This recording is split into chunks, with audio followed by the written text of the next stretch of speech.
Just a few seconds for people to log on.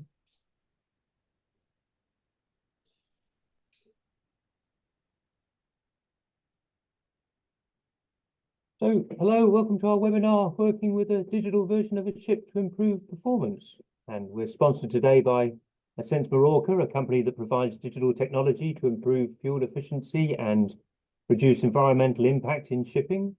My name is Carl Jeffrey from Digital Ship in London, and we've got speakers today from Vessel Performance Solutions and Ascenz Marorka.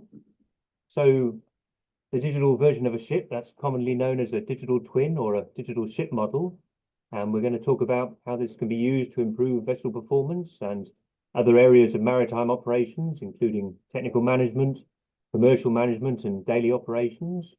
These digital twins can be used to find ways to reduce fuel costs, save vessel time, and make better operating decisions. We hear this term digital twin very often, perhaps too often these days, so it gets quite hard to keep track of what it actually means, but hopefully we're going to have a clearer idea by the end of the webinar. So we're going to hear first from Francois Hanat. He's Head of Products and Customer Success with Ascenz Marorka. He's based in Paris. His background is in digital technology and innovation. He formerly worked at Cap Digital, a non-profit organization that supports digital technology companies in Paris. And he was lead analyst for AI technologies there and then operations manager. And we're going to hear second from Christian Bendix Nielsen, who's director and co-founder of Vessel Performance Solutions, joining us from Copenhagen. VPS was founded in 2014 by specialists in naval architecture and data science.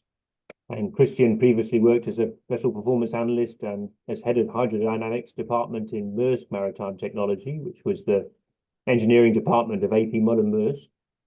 He's got a background in vessel performance analytics and has developed many analytical tools and algorithms for analyzing operational data from ships.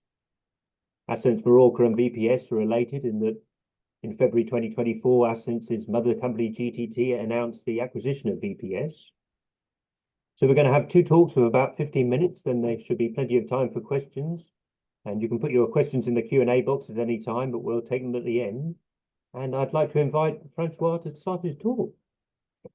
Sure. Thank you, Carl. Thank you, Carl. Good day, everyone. Really happy to be here with you for this webinar. Maybe just a few words regarding Ascenz Marorka and VPS. As Carl said, we joined forces a month ago, and the idea is to provide technologies for the shipping industry. So within both Ascenz Marorka and Vessel Performance Solution, we will leverage data collection, being sensor or manual data, artificial intelligence, machine learning and data analysis, and of course expertise, being both in naval architecture, offshore operation, LNG as well, with our mother company GTT. And the idea is to deliver a platform to support the shipping performance with data validation, decision support system, and support from our experts for advanced needs. So really happy to join forces with Vessel Performance Solution and Ascenz Marorka, and we think that we propose a very comprehensive solution, and we present today how we can help regarding the shipping performance. Just to give you a small infrastructure description on how we can support and build ship models and put them, set them in motion. The idea is to acquire data. So the first step, of course, when you have a ship, will be to use the manual data from the ship, so the moon report.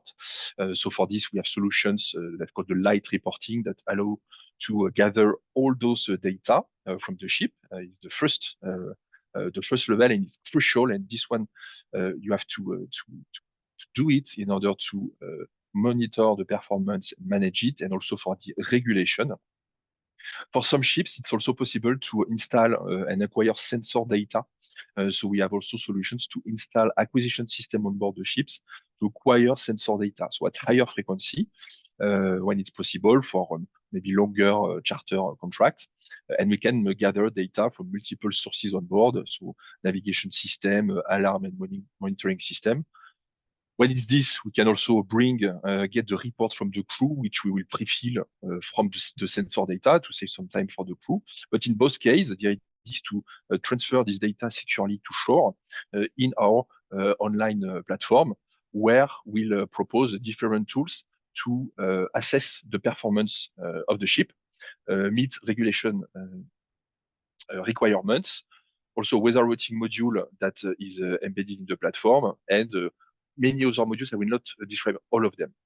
The purpose is also afterwards, when we look at ship models, we also look at the data. We also propose APIs to feed the data, either within internal teams of the company to dig into the data, to conduct more advanced and specific analytics.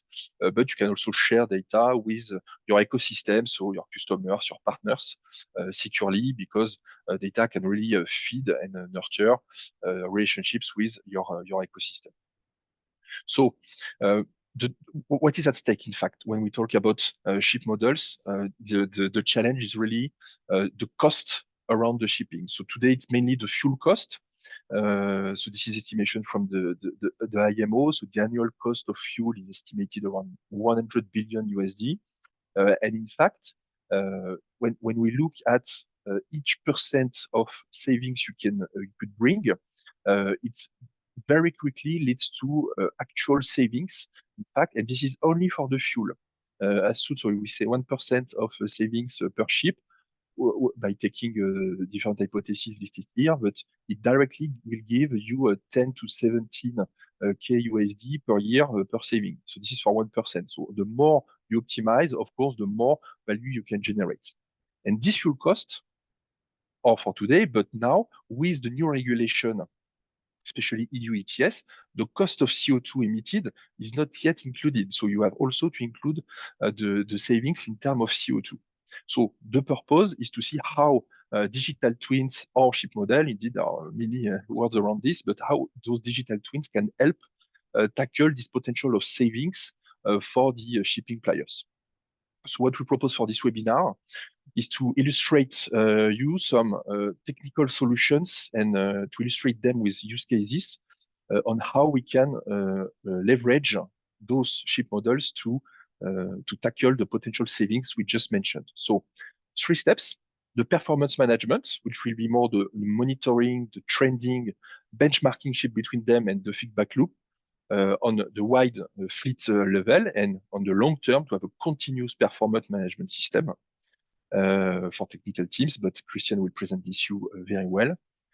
Second step will be a better planning. When you plan a commercial operation, from the planning phase, really a huge level of savings can already be guaranteed, or let's say money loss can be reduced just by using the ship models to make better decision with tools to help making the decision-making process from the planning phase. So more, to put it quickly, for the commercial team, in fact. So how we put those ship models within the hands of the commercial teams. And then when the ship is leaving the port, now we are at sea, and now it's the live advice. How can ship models can support navigation operation at sea? And here it's really a live AI-driven advice for the ships that will re-update based on new weather forecast, actual ship conditions, in order to give advice to the crew. So performance management, better planning, and live advice. This is the menu for this webinar. And I will let Christian take the hand on the presentation to start with the performance training. Yes, Christian. You're on mute. Thanks, Francois. I'll just take over the control of this and start explaining about how we do the performance trending, and also how we use the digital twin in analyzing the performance of the ships. So, of course, the general performance management cycle is about monitoring, managing, and optimizing. But the fundamentals of all this is the ship model, which I'll go into a little more detail and explain how we utilize this and how we use the ship model to detect how the ship is performing, and thereby give decision support.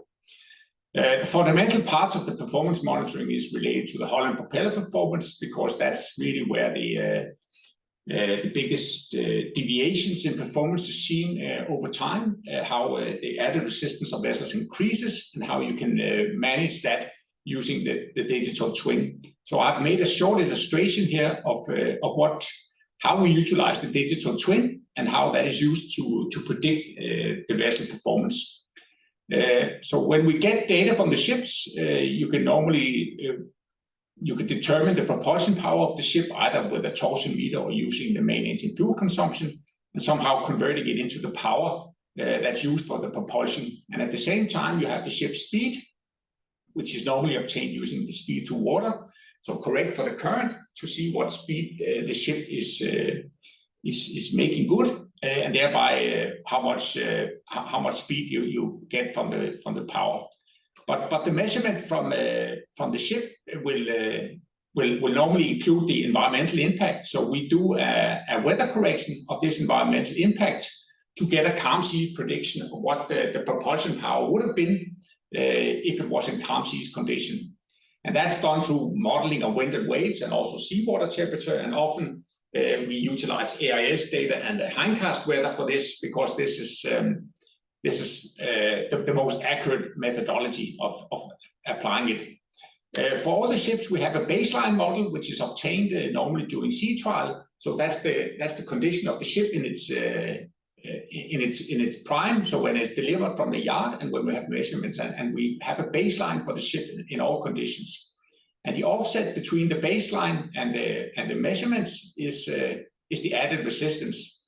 So the added resistance here basically determines what the potential of the ship, or first of all, what the fouling has been, of course, of the ship, and what the potential if the ship is brought back into the condition when it was firstly delivered.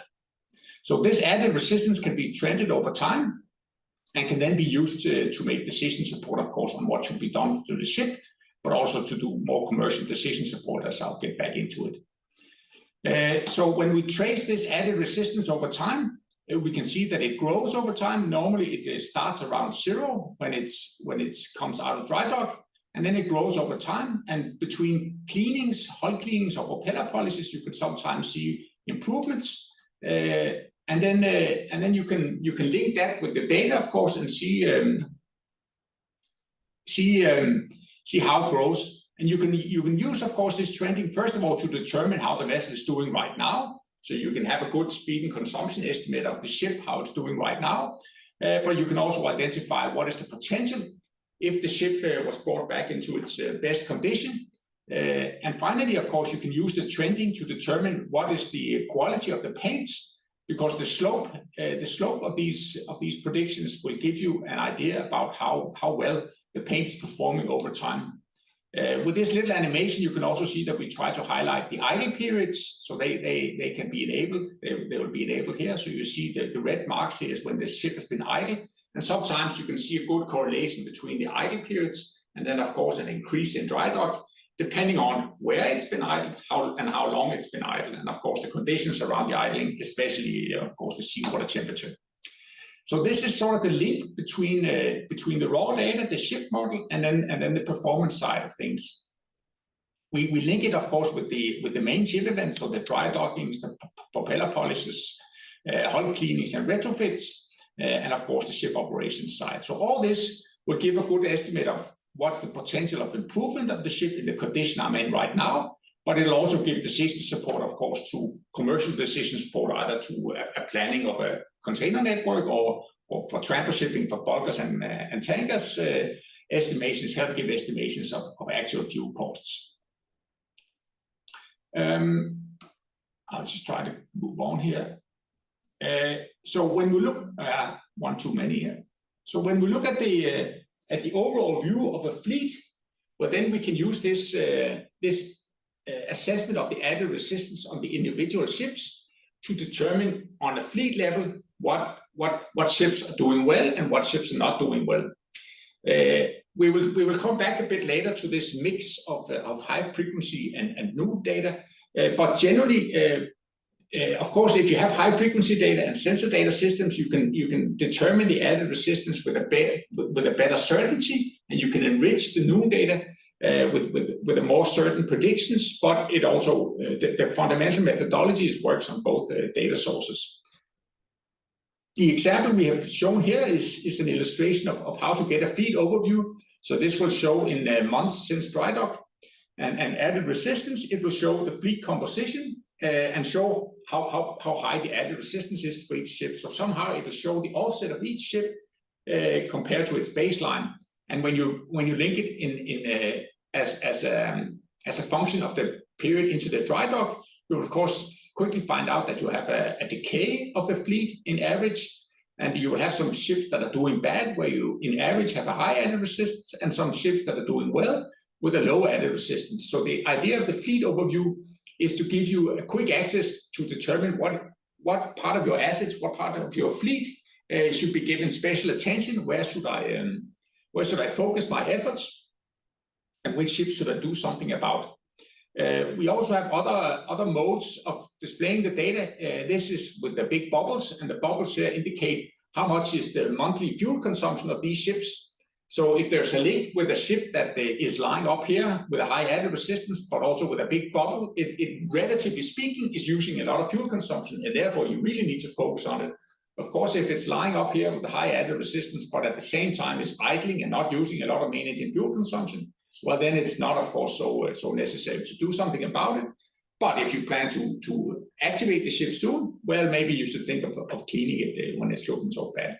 So that's one of the things we can help clarify. We of course look at the trends, the analysis, and we also have these plots based on the paint types. So a very important part of this trending can be linked to how the different paint types perform, and thereby how what's the quality of the paints that has been applied, and of course fundamentally also the quality of the dry docking that's been done. And you can link that with the operational data and see if certain paint types performing better or worse compared to how the ship has been operated and how it's how the performance is of it right now. I'll see if I can shift this. So what we do is we use the noon and outer-log data, and together with the ship model, of course, to create the short and long-term performance assessment. As I say, a very important part of this is just to determine what is the current performance of the ship, what is my speed and consumption tables, and how can I then being able to use that commercially in your commercial decision support of the vessels. But of course, it'll also give you technical advice and technical input to what should I do with my assets. Should I do some cleaning, or should I do something to work and improve my assets? And finally, it's of course also give some benchmarking between the assets of the fleet. So which ships are good and which ships are bad, which ships are having a high consumption compared to others. It's of course fundamentally the performance management. It saves time having things systemized and having a system that does this. It is of course possible to take the numbers out themselves and generate and work with that. But having it put into a system, a performance system like this, will make it a lot easier to work with on a daily basis if all these things are integrated and the algorithms and the way of analyzing is unified. And finally, of course, you can help save money by determining and giving decision support on what should be done with your assets, and identifying the bad assets, the ones with high degrees of fouling or with poor paint types, and finding out how to optimize it. So fundamentally, it will give you a more cost-efficient performance desk. It'll optimize the composition, because you can find out which of your assets is doing well and which is not. You can improve the plans, so the set plans, for instance, for the vessels, if you have bad rating. And finally, there's of course all the regulatory compliance with it. You can find out the link between bad rating and what you should do with it.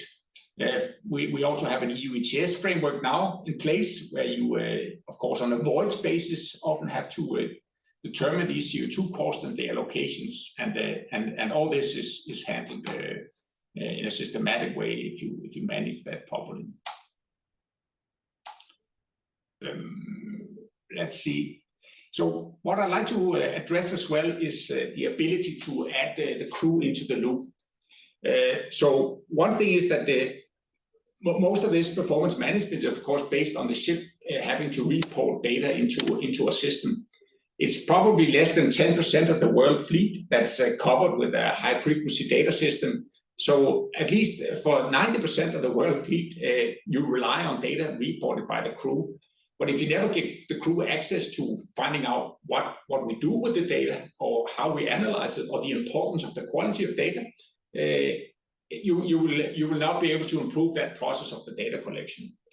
I have to say, of course, the compliance side now has put a lot more focus and a lot more requirements to the data collection side. But involving the crew, we find is key for this.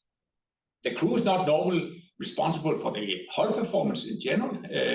That is, of course, decisions made in the office. So in general, what we do recommendations that you do fairly frequent propeller policies, and that also allows you to monitor the hull, do inspections of the hull at a relatively high frequency, and of course you can couple that with the performance monitoring and the data you get back from the ship, and see how well does it correlate. Does the ship look foul, or is there slime on it?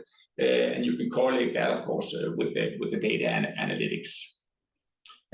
But going back to the crew, they have a key role, because if they're not given insight into what the data is used for, or the quality of the data they report, they will never improve. So we find it very important to give the crew a feedback into this. And especially for the regulatory side, now that the data, the frequency of which the data is verified by the verifiers has increased a lot, because many have these online integrations where the data is fed daily to the verifiers. Well, giving the crew feedback on that will help them rectify problems with the data and identify problems on the compliance side a lot quicker. So this is another big advantage of the way that the ships can work and give feedback to the crew, is that if you allow them to get access into the compliance and the validations of the verifiers, you can sort of build a self-learning loop into the system and allow the ships to get you can say, to take more leadership in the reporting to the verifiers and the compliance side. So we definitely find it very important to involve the crew in that. Now, I'd like to come a bit into the planning side of things and show a couple of examples. I don't really know how I can leave this.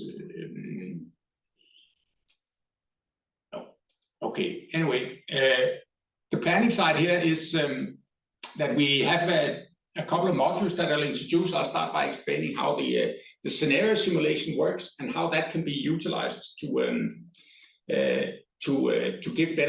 get better cost optimizations of the voyage. So using the ship models for commercial optimization of things. So the scenario simulation is a module which will help simulate the commercial voyage bids for the loading and discharging, of course, and then and especially for multi-leg operations, this is quite tricky if they do several loadings or several discharges and finding the balance. And normally, when you do the commercial optimization, you look at the eco voyage and the full speed. But when you look at it into more depth, well, for instance, the draft dependency or the weather factors comes really important when you do these commercial optimizations. So that's all what we built into the scenario simulation tool, which allows for much more detailed analysis of commercial voyages and avoiding the sort of simplifications that's normally done in commercial voyage estimations. We'll have some examples. I'll show something on TCE optimization, and Francois will present something on LNG cargo constraints. So let's see if we can get this to shift. So the scenario simulation basically works in that you define a voyage from A to B. You define a ballast leg and a laden leg. Here the laden leg is illustrated from South America to Belgium, and then you add the constraints of the voyage, of course, about ETAs and laycans and so forth, the speed limits, and with the associated parameters of the voyage. So the voyage constraints itself, the cost of the vessel, the cargo commission or cargo payment, fuel types, blah, blah, blah, the merge and so forth. Well, with all that input, you can do a full simulation of that. And what the tool here does is that it puts it all together and then simulates a wide range of combinations of speeds to ensure that you get the most optimal out of the voyage. So actually, it is presented this way that you get an eco speed and a full speed estimate, and then the result of this simulation will be a best yield. And in this case, you can see that the eco and the full speed is 11 and 14 knots, but somewhere in between, that there's a simulation around 12.4 that gives a better yield, and that is and thereby better TCE. So you can see these numbers here. I'll explain them on the next slide. But fundamentally, it examines the full range of different speeds and drafts, and thereby find the optimal combinations. And as I said, a tool like this will be much more advanced than what is normally used in voyage management systems, because there you have a fixed weather factor, and you also have fixed drafts. For instance, either you are ballast or you are laden. But that is not always the case, of course. If you have a trade with a heavy cargo, you have a higher draft than with a light cargo. And especially if you have multi-leg voyages, where you can't always assume that you're going on the full laden draft, you will also have intermediate drafts. So a tool like this will help improve the decision support commercially on the voyages. So here, to drill a bit down into it, as I said, there was the two charter party full or eco speed estimates, and what the solution came up with was a best yield, which was a speed somewhere in between. So you can see there's a slightly higher TCE. There's a slightly daily earning in this, $705 per day compared to the full speed, and approximately $1,000 better on the eco speed. Now, on the total cost side, the eco speed will always be the lowest because it takes the most time, and the result of the eco speed voyage will normally be better. But you will also spend more days in that. Let's see if I can get it to work. So normally in this example, the eco voyage here took 37 days, while the best yield was estimated to take 34 days. So even though you finally make more money on the eco speed, well, on a per day rate, analyzing and optimizing it for best yield will give you a better commercial voyage.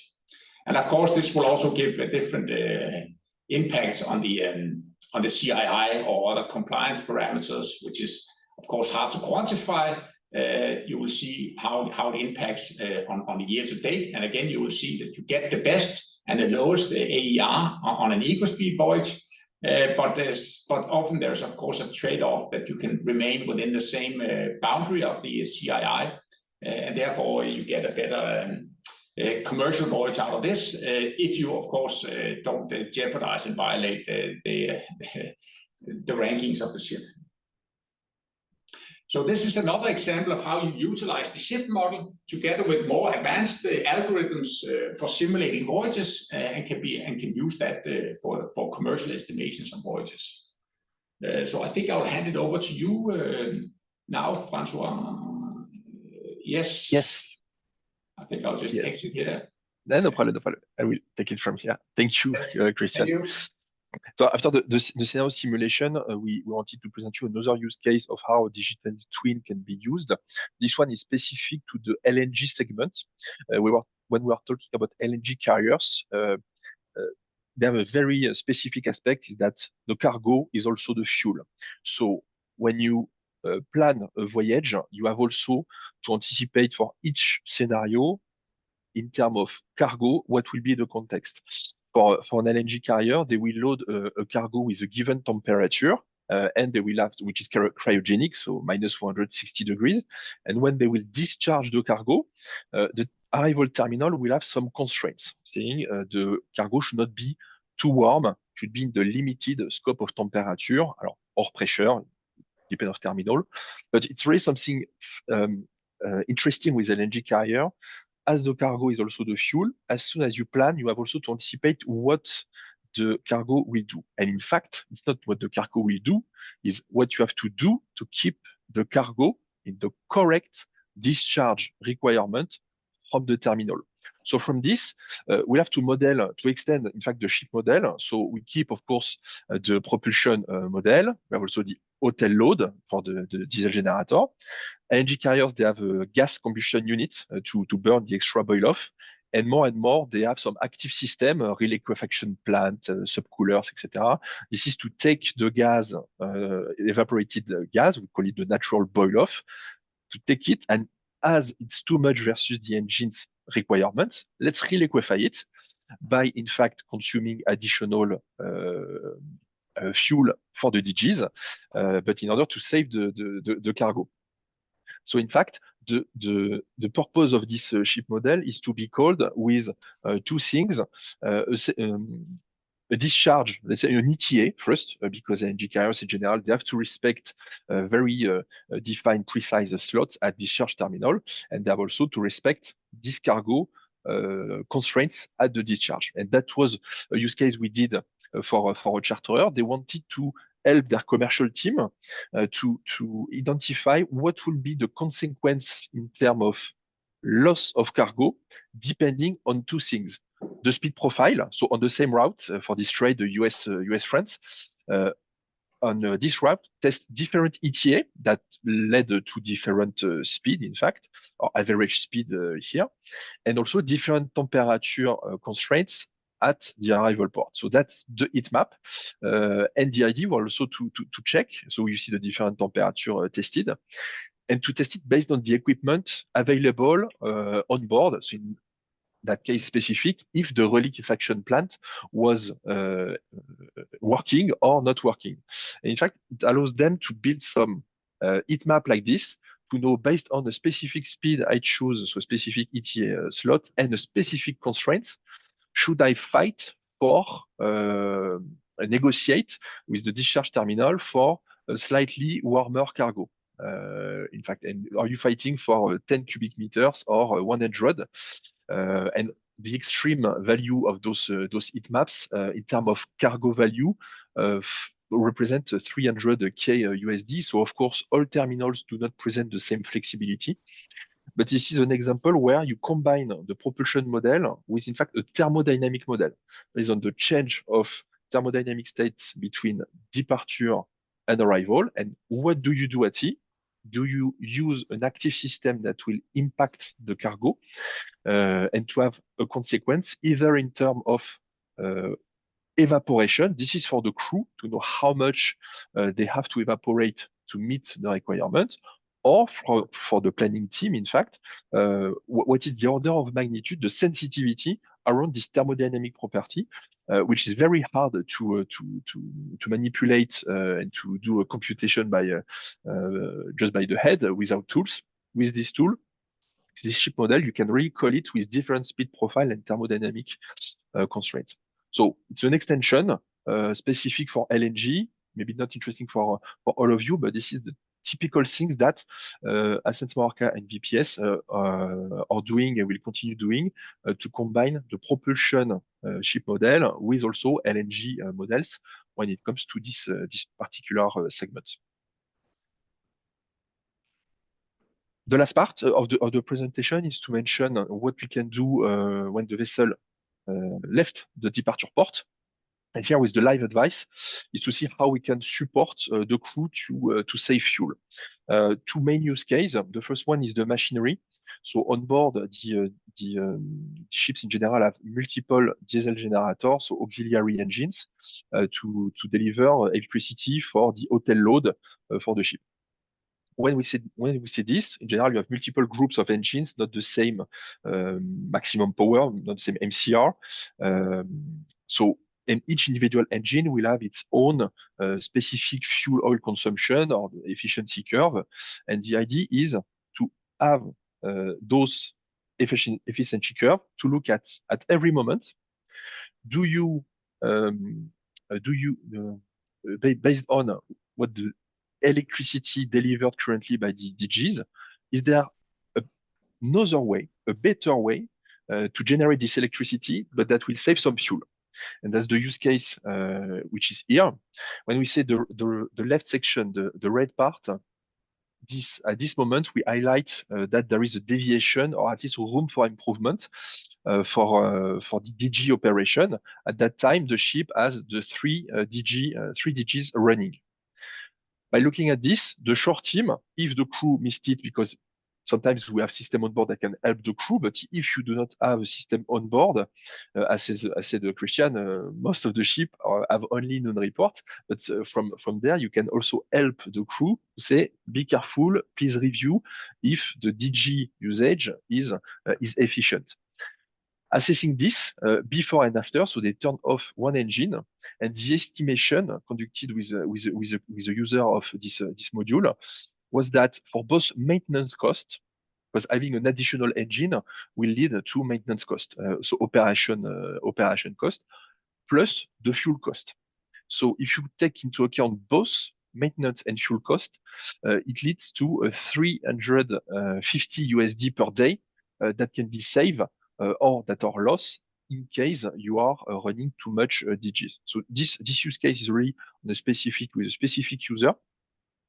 And of course, the purpose is to monitor that on the long term and to extend this to so if we do not have a system on board, also to a system to warn the crew automatically to review the DG implementation. Of course, when it's possible, sometimes when you're maneuvering or for specific actions you have to do or in high risk area, you may be outside the operation, the optimal ranges, no problem. But in general, there are some good room for optimization regarding the machinery. That's one use case. And for this, each individual engine has its model, and you have to add on top either a layer to estimate if it's following some basic maintenance rule, or if really you add on top an optimization engine that will look for any output electricity you request, what is the best implementation based on the different group of engines and individual model, the efficiency curve of each engine. And you have to run that continuously. So it's really, the message is to put those advice in motion. It's not only calling someone who will assess, it's the tool that has to continuously assess it and give the advice, give the alert to take mitigation action when possible. So this is for the machinery optimization. Another use case is something that was launched last year, or maybe a little more now. It's the weather routing module. So it's a very common tool for the shipping industry, but it's really something that you have to look at and that you can feed and nurture with ship models. The ship models, in that case, will contain the propulsion aspect of the ship, but we have also to consider the impact of the weather condition, and not only the height of primary wave. You have also to take into account the direction, the relative direction of this one, also frequency of waves versus the hull. So it's an extended ship model on which you will add on top the impact of weather to take into account the additional consumption and the impact on how you will conduct the operation afterwards based on some weather forecast. And same for machinery. It's not only to get one passage plan proposal, which by the way have to be efficient, but first it has to be safe. So you have to respect also multiple constraints, being the restricted area, the traffic separation scheme. You can also avoid specific area, so some passages, some piracy zone, etc. So it's an optimization algorithm that regularly you will feed with new information. Of course, new weather forecast, it's always changing. And of course, what the ship actually did, because for those systems, being with noon or with sensor data, you know exactly what the ship did, and you know where the ship is. And potentially there may be some deviation, specifically where you have a harsh weather condition.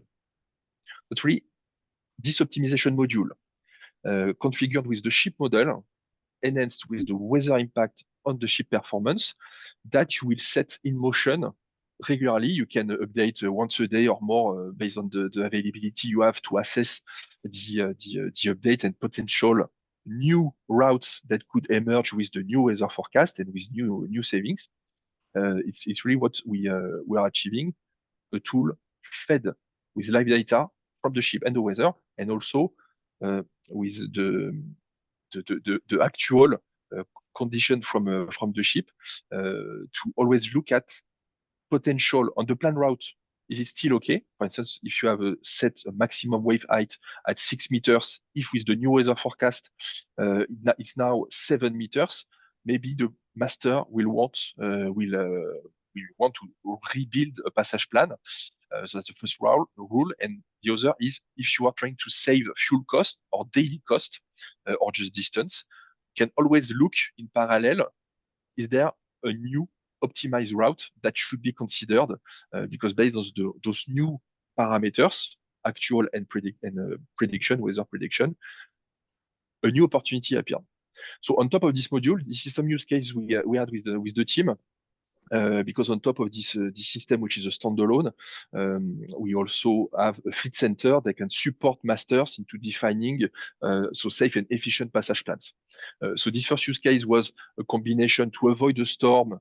So to put it shortly, is the rum line versus the grid circle.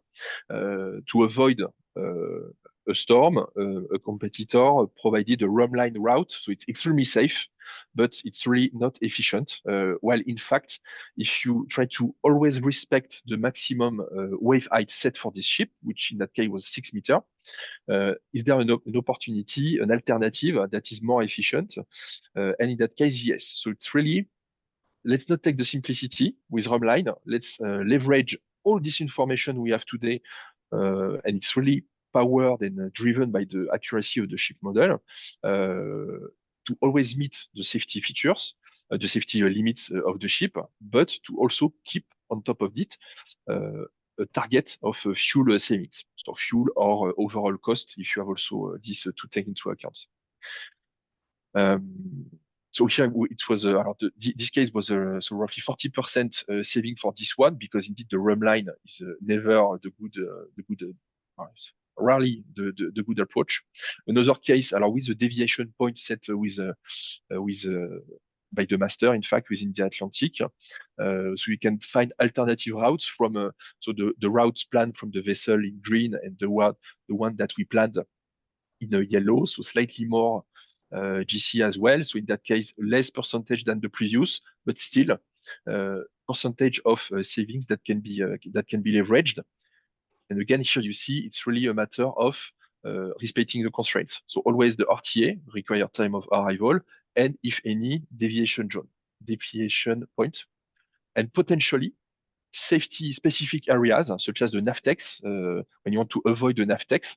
This specific case, a crew decided to deviate by the east, while in fact it was possible to deviate always by respecting navigational constraints by the west, and by, in that case, very short voyage to have a very more interesting in terms of fuel cost route for this deviation by the west.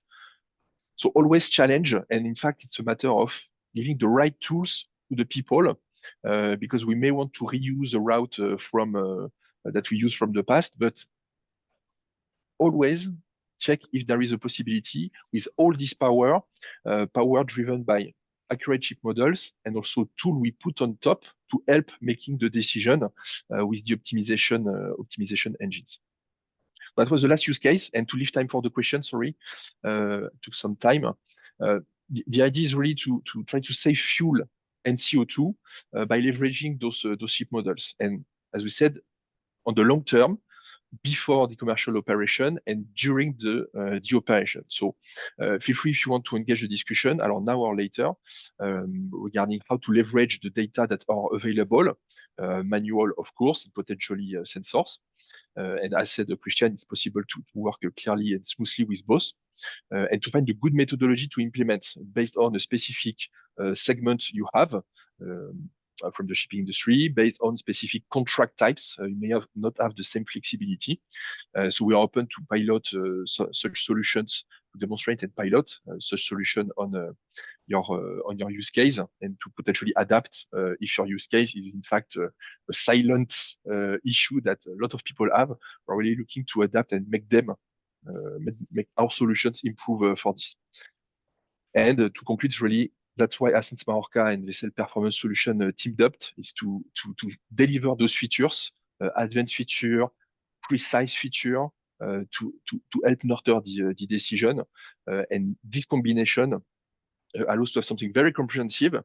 So from ship to shore, from vessel performance to regulation, to LNG, to offshore operation, and also the long-term partnership, because as it was said before, we are backed by GTT, our mother company, who is a long-lasting partner of the shipping industry.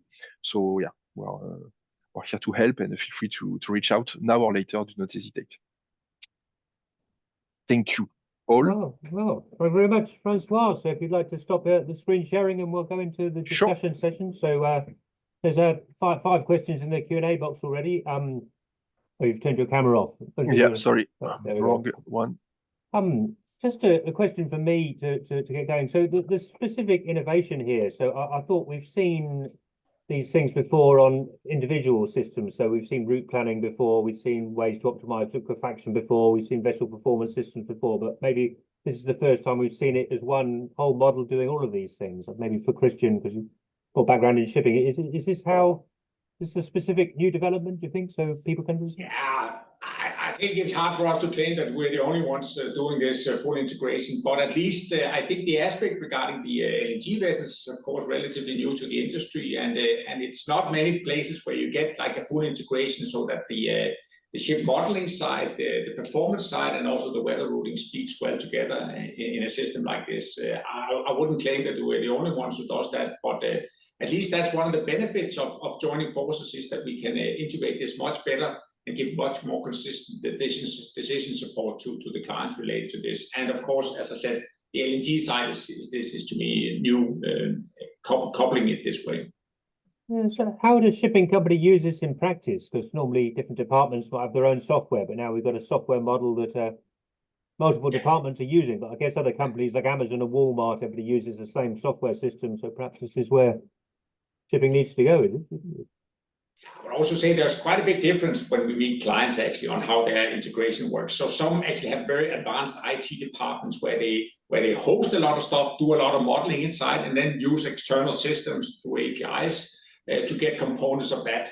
We try to offer a full service solution, but we also allow a lot of API access to things so that it fits into the digital landscape of the operators, and that there's very different maturity levels in shipping companies when it comes to digital monitoring and management of the fleet. And as you rightly put, there's also a big difference in the departments and how to make them work together. But fundamentally, what I believe is that weather routing and performance, and now also compliance, it has to move together, because it's all the same invoice. It's all related to the fuel cost. They will increase. So these departments are forced to talk together very, very much when it comes to the daily operations. So that's why I see a definite need to unify these type of solutions.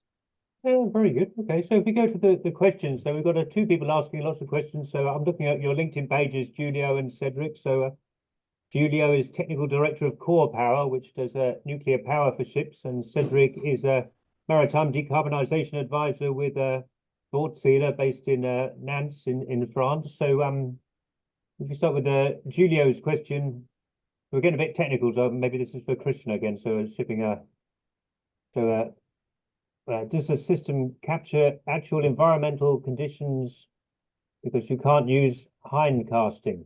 So Actually, I'm not sure I understand the second comment, why we can't use hindcast, because that's quite standard in the industry now that you use the ship's position and hindcast weather. But fundamentally, of course, you can measure these things on board the ships. There's also very advanced equipment that can measure not only the wind speed and direction, but also wave height and wave spectrum and so forth, can be measured on board the ship. It's quite costly, and it's challenging, and I don't see that being the way that the industry goes. But fundamentally, of course, the environmental condition can easily be measured on board the ship and can be utilized just as well as it can on hindcast. But in general, I would say the advantage of utilizing hindcast is that, well, if you don't have an advanced measurement system on waves on board the ship, it's hard to detect them at nighttime. That's one thing. And the second thing is, if you use hindcast consistently across your fleet, you're quite certain it's not up to the ship's own interpretation of how the wave climate looks or how the wave periods or the split between wind-driven sea and swell. Those things are very hard for the ship to obtain with a good accuracy. So generally, the hindcast models are used. So I'm not really sure I understand the second comment. It cannot be used. Well, it is generally used, but of course, you could also get the measurements from the ship if you wanted to. It's complex and expensive, and the accuracy, unless you have really good equipment, is sometimes challenging. Do you want to explain hindcasting? I'm sure somebody explained it to me so once. Hindcast is the way of doing a wave modeling based on measurements, on live measurements. So what weather companies does, there are several weather companies that does these types of models, and it's also done internally in DNI, is simply using a global weather model at sea to determine wind speeds and wave heights and currents, seawater temperatures, and so forth. So hindcast is fundamentally just trying to create a global weather model and then determine some of these environmental factors that affects the ship. And as I said, the most dominant ones, of course, the wind speed and the wave climate and the currents. There's another comment at the bottom, because hindcast is a guess, not a measurement. You about measuring. And that's also fair, but I'm just also advocating that sometimes the ship is also guessing what the environmental conditions are, especially in the wave climate. It is challenging for the ship to report that accurately. As I said, they can measure it if they have very good equipment, but it's not an easy task. Well, and the other question from Julia, I think it's for Francois. So this popped up when you talk about gas liquefaction, I think. So what was the 10 grams per kilowatt hour shown in the slide is the added special fuel oil consumption working at low power. I don't know if you remember what that's. Yeah, it was the additional consumption that you have when you have too much engines working. Okay, so that's okay. So if we go to Cedric's question from Fortsealer, so we're going back to how do your models go? So I guess that's back to Christian. Yeah. How are you measuring speed in your speed power curves? Is it speed through water? How do you measure that accurately? That's a good question, actually, because when you talk about performance of ships and how they convert power to speed, of course, it's the speed through water that we want to obtain. We have a quite advanced algorithm on our system where first of all, we like to use the ship's reported speed through waters using the speed log. They are notoriously uncertain, so we actually have an algorithm to detect whether or not you can use the ship's reported speed through water. So if that speed log works, then it's good. We can utilize that, but I'm guessing it can only be applied in 40 to 60% of the time. If that does not work, we will use the ship's speed over ground either with the AIS positions or with the ship's speed over ground through the GPS positions, and then you can correct that with the hindcast current if you want to. Again, it's not measured by the ship, but it's definitely the second best, and in some cases the best option if the speed log is not working. So yes, it's very important. The speed measurement is the single most important, of course, measurement you get, because even small deviations in speed will change the power requirements a lot. So it is very important, but you have to try to assess what was the ship's speed to water, and if the ship measures it accurately, then that's good. Oh, and so it's the next one about the cost of reliquefaction plants. I don't know. I think that's for you, Francois. Yeah, the relic indeed. The standard one currently will consume will reliquefy 1.5 metric ton per hour at 1 megawatt. So you need to take into account, based on the efficiency of the DGs, what is the additional fuel requested to turn off the relic to generate this 1 megawatt when she's full speed. So yeah, we take it into account because it's additional consumption, but versus what the relic brings you in terms of cargo saved, that totally worth it. Sorry. So yeah, we take it into account. Oh, very good. We've got about 5 minutes left. I've got a question I'd love to ask Francois, based on your background in Paris, working with startups, and I guess you're coming into shipping. But you've got a sense of where shipping is going, perhaps in 10 years. Are we going to see more and more models and a whole really, really extra sophisticated model that sits next to everybody in a shipping company, do you think? Yeah, I think there will be more and more, and I think especially for shipping, as many other industrial use cases, the purpose is not to have a blind AI algorithm, neural networks, etc. It always has to be driven by deep industrial knowledge, such as naval architecture, such as LNG, thermodynamics, etc. You can always apply machine learning to any problem. If you do not if you're not building gray models, this will be less robust, and at some point, maybe sometimes overall very accurate, but you will lose in terms of robustness. What we're trying to do, especially with these topics, we have a big safety requirement. So we have to be sure you have to have robust things. So we need to combine it with industry knowledge. And the real challenge, in fact, for AI, because everyone can do this now, it's very almost commoditized. The idea is how you put it in production. How do you put it live with the ship? How do you refresh automatically? It's really to have an agent that supports your decision, but as much as we can is always updated versus what's happening. With the manual data or with the sensor data, let's feed those algorithms. So refine ship models, and on top of it, some layers for decision making. So as the scenario simulation Christian presented, trying to define the optimal way, as the weather routing, what is the best route, respecting an RTA and the safety rules. On top of ship models, you need also to have some algorithm to help the decision. And those are optimization algorithms that within the group with our colleagues from OSE Engineering, we like to put in the hand of our users to really make this AI live and not a model on a machine somewhere. You need to have it live, continuously updated. The added resistance that showed for the scenario simulator, what Christian showed, you build the scenario, but in fact, you're connected to the life assessment of the added resistance. That's the cool thing, because as soon as you are refined, you have a fine estimation of the ship consumption, the scenario behind will not be the same if you skip it. So that's why it's important to have it live, and the scenario simulator that Christian showed is a good example. An optimization with a ship model refined with live assessment of the added resistance. Oh, so Christian, maybe the same question to you. So you've been involved in vessel performance perhaps longer than anybody else in the world with your colleague Jacob. But you've seen the continual evolution of this. I guess it was a sort of data analytics department for many years, like you led it yourself in Maersk, I think, and then it's got more pervasive. And now we're seeing models used in real time and supporting more different people. I mean, it's quite hard for me to imagine commercial departments using the same software as shipping departments. But Christian, do you want to give some last thoughts about where you see this stuff going over the next 10 years? Yeah, it's a tough question, Carl. Of course, you're the person to answer it, I think. No, but of course we will see more of this thing about the system integrations and better decision support. The percentage of ships growing with these high frequency systems, or the amount of ships with high frequency systems will grow in the future, no doubt about it. But there are still many ships being delivered that's very, very analog today, right? So even though that you think that the shipping industry is very digitally mature, it's not really our impression, because you still have some very old assets or old style assets coming out. So this mix of something you can do very, very advanced with loads of data, and you could say very basic data you get from even modern ships will continue many, many years to come.